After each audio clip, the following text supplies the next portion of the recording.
믿음으로 모세가 낳았을 때에 그 부모가 아름다운 아이임을 보고 석 달 동안 숨겨 왕의 명령을 무서워하지 아니하였으며, 믿음으로 모세는 장성하여 바로의 공주의 아들이라 칭함받기를 거절하고 도리어 하나님의 백성과 함께 고난받기를 잠시 죄악의 낙을 누리는 것보다 더 좋아하고 그리스도를 위하여 받는 수모를 애굽의 모든 보화보다 더 큰 재물로 여겼으니 이는 상 주심을 바라봄이라. 아멘. 자, 믿음으로 산 모세의 이야기, 오늘 세 번째 말씀이 되겠습니다. 자, 모세가 태어날 때 바로 왕 민족 말살 정책을 했습니다. 이스라엘의 남자아이가 태어나면은 그를 애굽 사람들이 발견을 해서 나일강에다가 던져 버리라고 하는 거예요. 이 정책이 시행이 되어졌을 때 얼마나 많은 아이들이 고통을 겪고 죽임을 당했었을까? 한번 생각을 해보시길 바랍니다. 많은 이스라엘의 가정에서 눈물이 생겨지고 한이 생겨지고 그리고 기도가 저절로 나올 수밖에 없는 그런 상황의 시간들이 이제 쫙 지속이 됩니다. 아마 저는 그냥 개인적으로 생각을 해봤어요.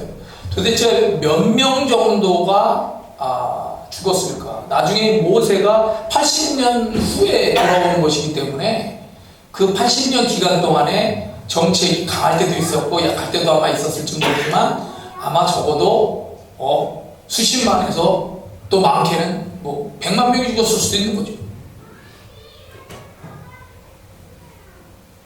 누군가가 자꾸 복을 받으면, 누군가가 자꾸 강해지면은 그것을 시기하고 질투하고 방해하고 막으려는 세력들도 생겨지게 됩니다. 그리고 여기에는 당연히 사탄적인 역사들도 있어요. 이 하나님의 백성들이 잘 되니까 이 사람들을 어떻게든 죽여라. 물론 그것은 애굽의 정책과 흐름에 이런 것도 연관이 되어지지만 하나님의 일을 방해하려고 하는 사탄의 역사도 당연히 있다는 거죠. 모세는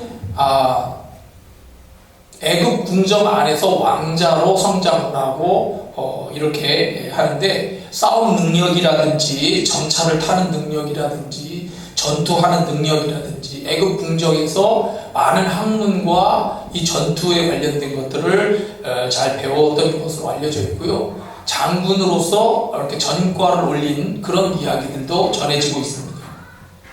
하지만 지나친 혈기와 성급한 판단으로 살인을 저지르게 되었고 그리고 도망을 치게 되었습니다. 하나님은 모세가 아기 때도 극적으로 살려주셨듯이 도망치는 모세가 애굽에서 잡히지 않도록 이렇게 인도해 주셨습니다. 그래서 모세는 사우디아라비아 남부 광야로 미디안족이 있는 곳으로 도망을 갔습니다. 원래 그 개념상으로 보면은 이 지도상으로 이제 이집트가 이렇게 있을 거 아닙니까? 이집트에서 순간 도망을 간다고 하면은 이 아프리카 남쪽으로 내려간다거나 아니면 가나안 쪽으로 올라오는 게 빨라요. 근데 이 애굽의 그 문화의 영향권 아래 워낙 이게 크기 때문에 이 아프리카 쪽이나 이 가나안 쪽은 다 그 영향권 안에 있었습니다. 그렇기 때문에 가나안으로 들어갔었다고 그러면 이 애굽의 영향권 아래에 있는 사람들이 고발을 해서 아마 바로 잡혔을 가능성이 높아요. 근데 그 모세가 이쪽 아라비아 사막 쪽으로 밑으로 내려가는 거죠.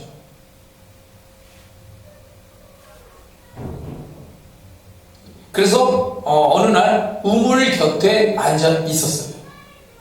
미디안의 제사장은 루엘이라고 합니다. 이 루엘이라고 하는 말은 하나님의 친구라는 뜻이고요. 이 루엘은 다른 이름으로 이드로라고 불리는 사람이었습니다. 7명의 딸이 있었고요. 이 7명의 딸이 아버지를 대신해서 목축을 하는데 물가에 왔고 물을 길어서 이제 그 양들이 먹는 구유에다가 물을 이제 채워서 넣고 아버지의 양무리를 먹이려고 하는 상황이 됐어요. 그런데 그 순간에 다른 이제 목자들이 왔고요. 이 7명의 딸들로 구성되어져 있는 이 사람들을 쫓아내기 시작을 했어요. 순간 잘 이해가 안 되는 장면입니다. 왜냐하면은 이 제사장이라고 하는 것은 지금은 뭐 우습게 볼 수 있을지 모르지만 옛날에는 이게 종교적인 사회거든요. 그래서 어떤 종교를 불문하고 신에게 제사를 드리며 그 부족의 중심적인 역할을 하는 사람이 제사장입니다. 미디안 족속들은 셈 족속의 노아의 아들 셈 족속의 전통 풍습 종교의 영향을 받은 족속이기 때문에 셈족의 하나님으로 알려진 우리가 믿는 여호와 하나님이라고 하는 하나님은 아니고요. 그냥 하나님으로 그들이 섬기는 엘이라는, 우리가 하나님을 엘로힘, 야훼 이렇게도 부르고 엘이라고도 부르는데, 셈족이 부르는 엘이라는 하나님과 기독교에서 얘기하는 성서에서 나는 엘은 달라요. 여튼 셈족이 엘이라고 부르는 그 하나님을 숭배를 했어요. 그래서 이 제사장의 양무리가 먼저 와 있고 양에게 물을 먹이려고 한다면, 정상적인 부족이라면 그것을 잘 할 수 있도록 돕는 존경의 마음, 그리고 도움, 이런 걸 당연히 줄 수 있는 거예요. 아브라함의 시대에 우리가 아브라함이 한 사람을 만나죠. 전쟁이 있었잖아요. 메소포타미아 지역의 그 왕들과 아래쪽에 소돔과 고모라 지역에 있는 왕들이 전쟁을 했고, 여기에 아브라함의 조카 롯이 포로로 잡혀서 끌려가게 됐을 때 아브라함이 길리온 병사들과 주변에 동맹 맺은 사람들한테 연락해서 먼 거리까지 추격을 하고, 그래서 그거를 무찌르고 돌아올 때에 멜기세덱이라는 사람이 등장합니다. 이 멜기세덱은 살렘 왕이라고 했어요. 살렘 왕. 살렘에 있는 왕이고 지극히 높으신 하나님의 제사장입니다. 그래봤자 한 도시의 그런 제사장일 뿐이에요. 사실은 개념상으로는. 근데 이걸 여하튼 굉장히 높은 지위죠. 그 사람이 나오는 것을 보고 아브라함이 그 사람을 보자마자 자기가 얻은 노량물 중에서 이 멜기세덱에게 10분의 2를 헌금을 했어요.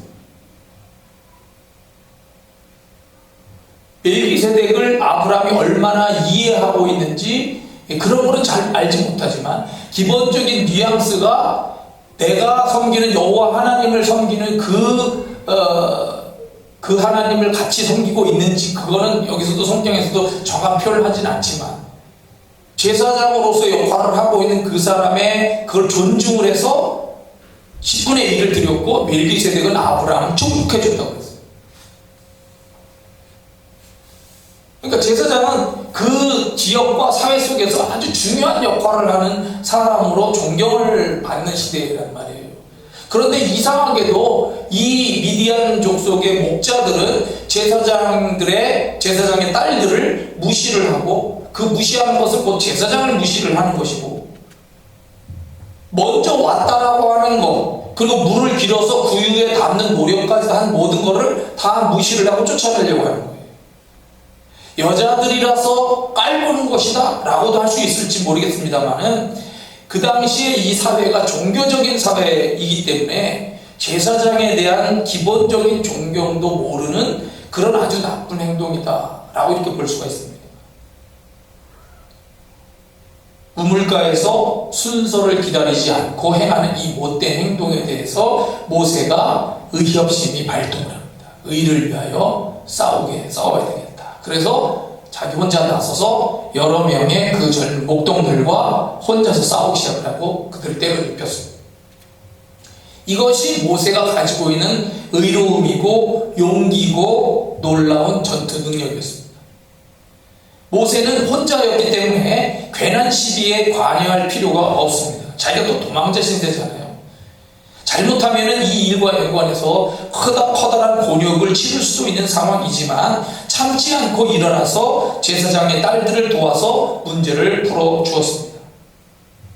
그리고 양들을 잘 물을 먹이고 이 딸들은 집으로 돌아가서 아버지에게 오늘 일어난 일에 대해서 보고를 했어요. 한 애굽 사람이 우리를 목자들의 손에서 건져내고 우리를 위하여 물을 길어 양떼에게 먹였나이다. 한 애굽 사람. 그러니까 모세가 가지고 있는 언어, 용모, 복장 여러 가지 면에서 이 애굽 사람이라고 하는 것이 드러나게 된 거예요.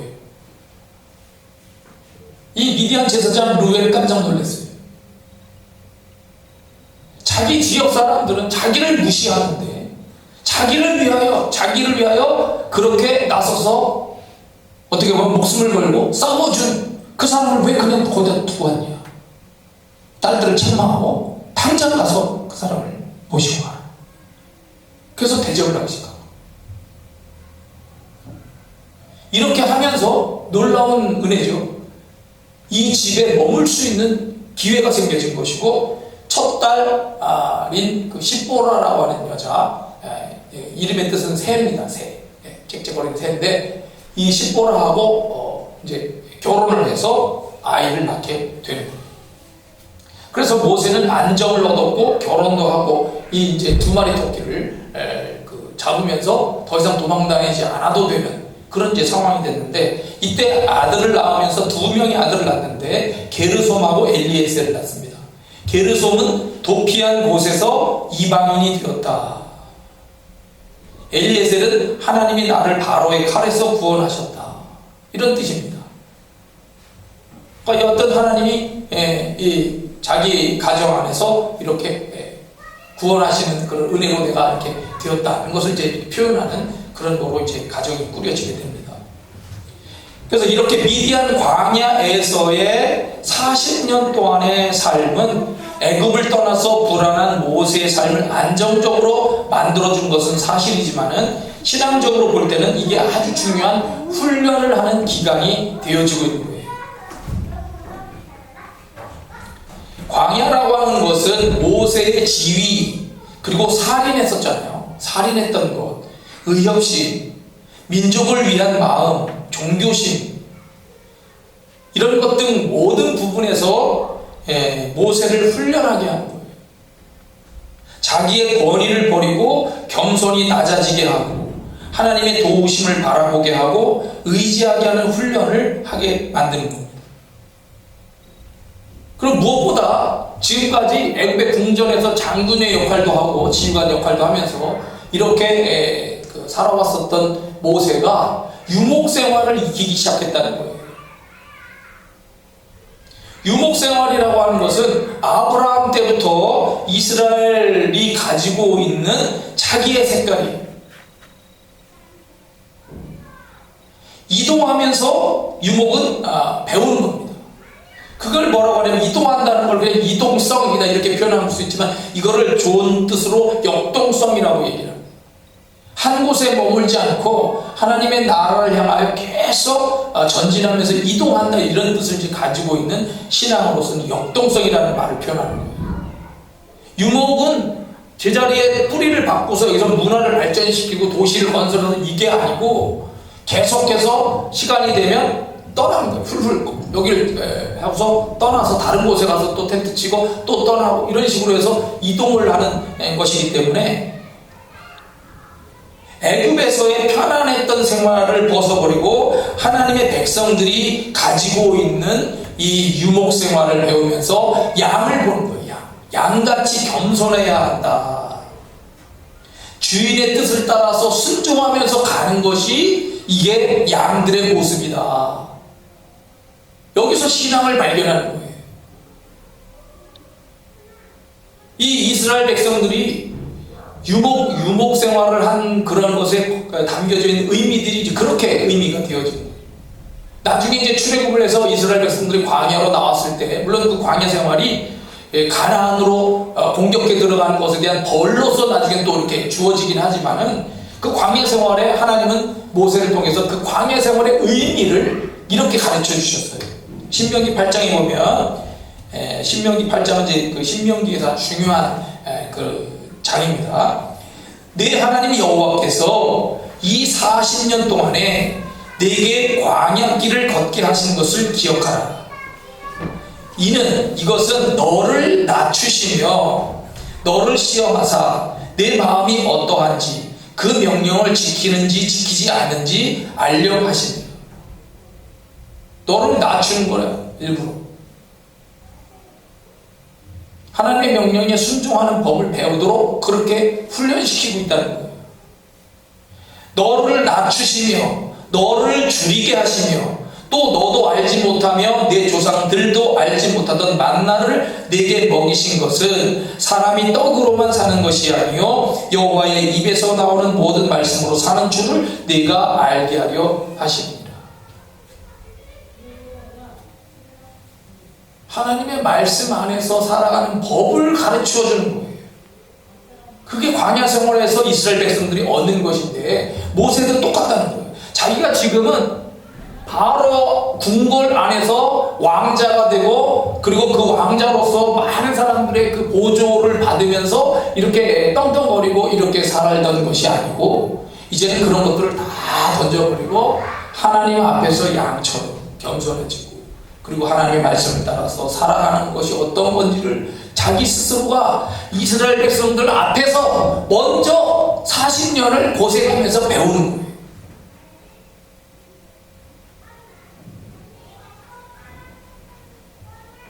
맹자는 이런 표현을 했습니다. 하늘이 장차 그 사람에게 큰 사명을 주려 할 때는 반드시 먼저 그의 마음과 뜻을 흔들어 고통스럽게 하고 그 힘줄과 뼈를 굶주리게 하여 궁핍하게 만들어 그가 하고자 하는 일을 흔들고 어지럽게 하나니 그것은 타고난 작고 못난 성품을 인내로서 담금질하여 하늘의 사명을 능히 감당할 만하도록 그 기국과 역량을 키워주기 위함이다. 이런 똑같은 의미를 루즈벨트 대통령이 병으로 병약해서 힘들고 어려울 때 그의 아버지가 얘기를 해줬어요. 네가 병약해서 소아마비로 인해서 절름발이가 되고 네가 그렇게 고통스럽지만 하나님은 너를 크게 쓰려고 하는 것이니까 견뎌내야 된다.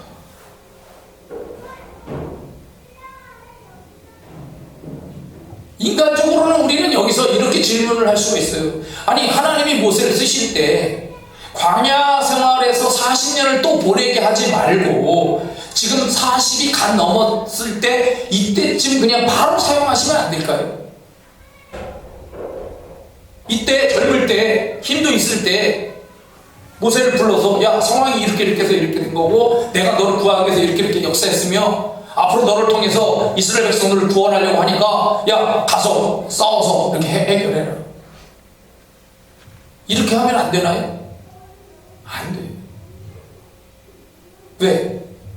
사람의 생각으로는 지금 당장 문제를 풀고 싶어요. 근데 하나님은 적절한 때를 기다리고 있어요. 적절한 시간에 모세를 부르시길 원하는 거예요. 그리고 사용하시길 원하는 겁니다. 아직 나의 힘과 나의 능력과 꿈을 충분히 가지고 있을 때가 아니고 나는 할 수 없습니다. 나는 힘도 없습니다. 능력도 없습니다.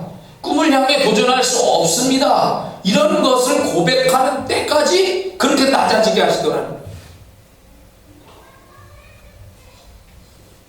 그 기간까지 기다리는 모세도 힘들고 이스라엘 백성들도 사실 힘들어요.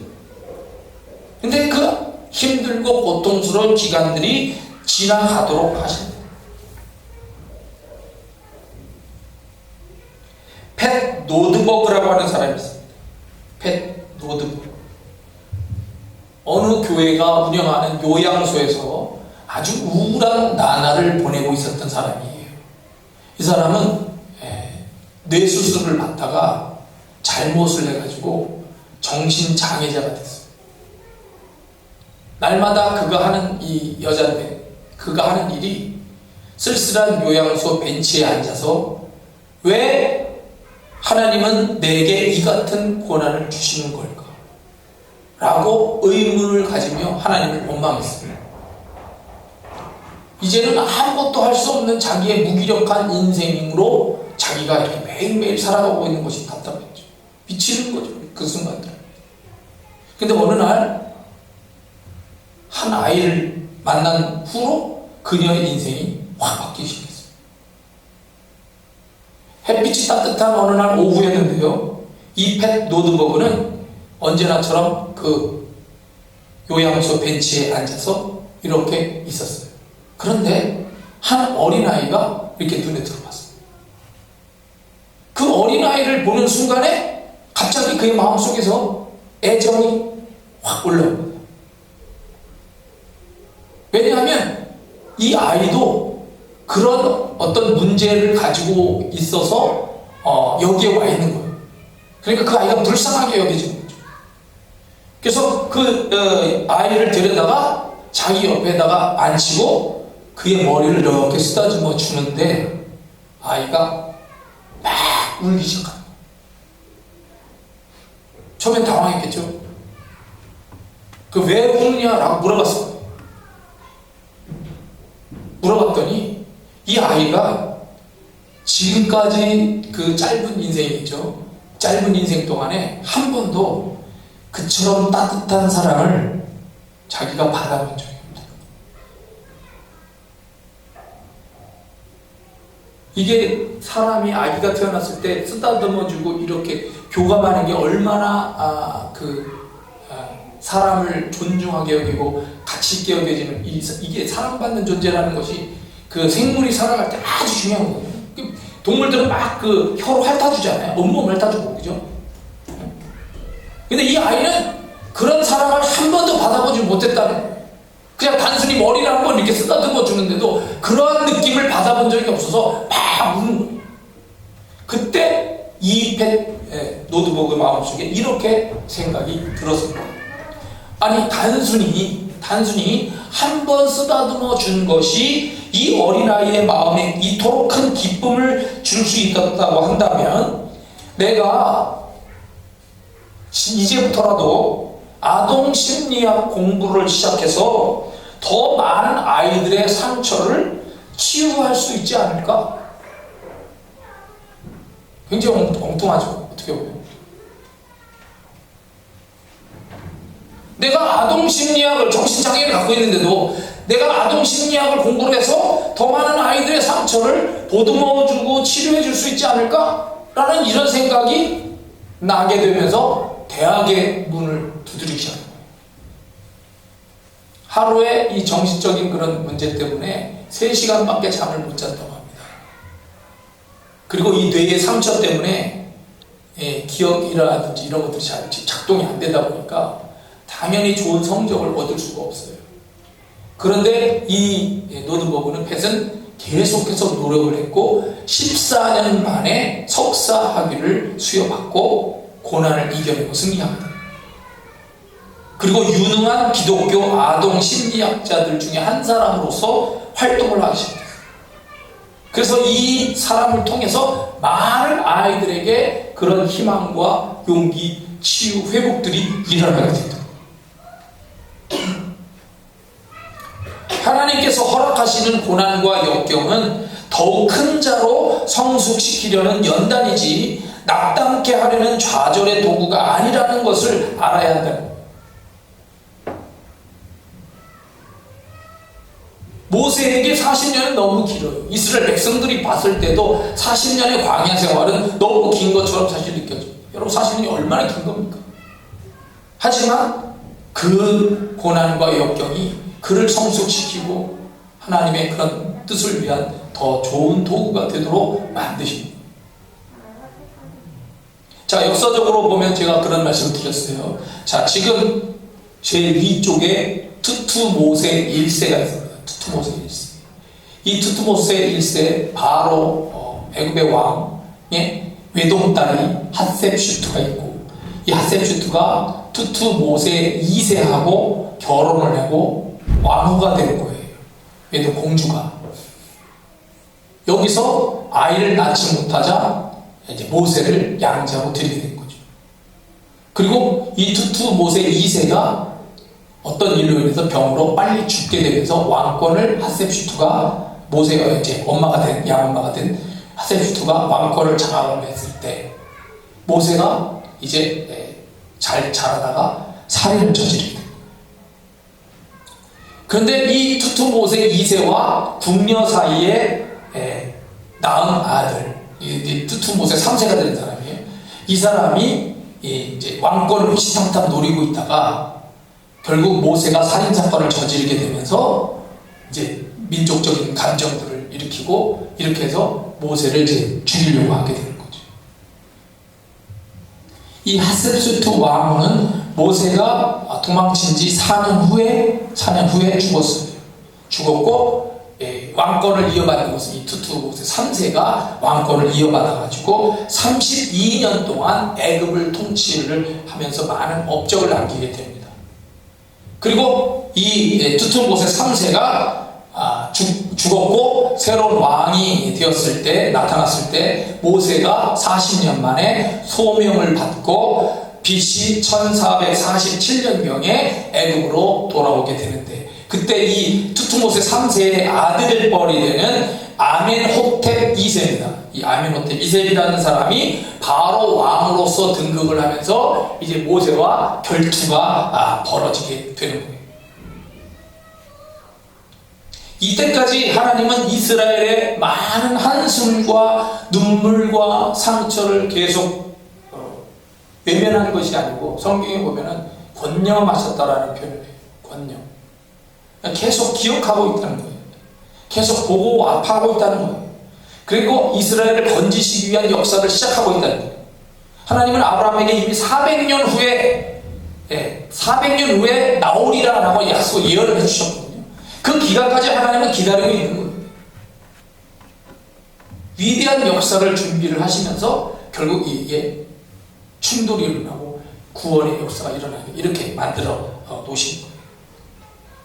이사야서 30장, 여호와께서 자기 백성의 상처를 싸매시며 그들의 맞은 자리를 고치시는 날에는 달빛은 햇빛 같겠고 햇빛은 7배가 되어 7날의 빛과 같으리라. 하나님의 회복의 은혜를 이렇게 표현하고 있습니다. 도저히 올 것 같지 않은 그날, 구원의 날은 미디안에서 도망자로서 살게 되던 이 모세가 훈련을 마치고 돌아오는 날 되어지는 거예요. 하나님은 모세를 철저하게 훈련시키시고 믿음을 세워서 구원을 위한 아주 훌륭한 도구가 되게 하셨습니다. 우리도 삶을 살다 보면은 잘 되는 일들만 경험하는 것이 아니고 광야 같은 이런 훈련을 받게 되는 날이 있다는 거예요. 그거를 겪는 사람들은 늘 힘들고 어려워, 고통스럽죠. 하지만 그거를 하나님은 믿음으로 이겨나가기를 원하십니다. 그거를 잘 이기고 나가게 되면은 하나님이 예비해 놓으신 큰 일을 감당할 수 있는 그런 역사가 일어나게 된다는 거예요. 그래서 모세는 40년 동안 미디안 광야에서 믿음을 훈련하고 양들을 목축을 하면서 자기들이가 가져야 될 애굽의 이런 것이 아니라 아브라함 때부터 가져야 됐었던 유목 생활을 통한 하나님의 복, 그 비전을 자기 마음속 몸소 체험하면서 익히면서 이제 자기도 꿈꾸고 믿음의 역동성을 가지고 해 나가야 되겠다, 이런 것들이 생겨지는, 그렇게 가는 거예요.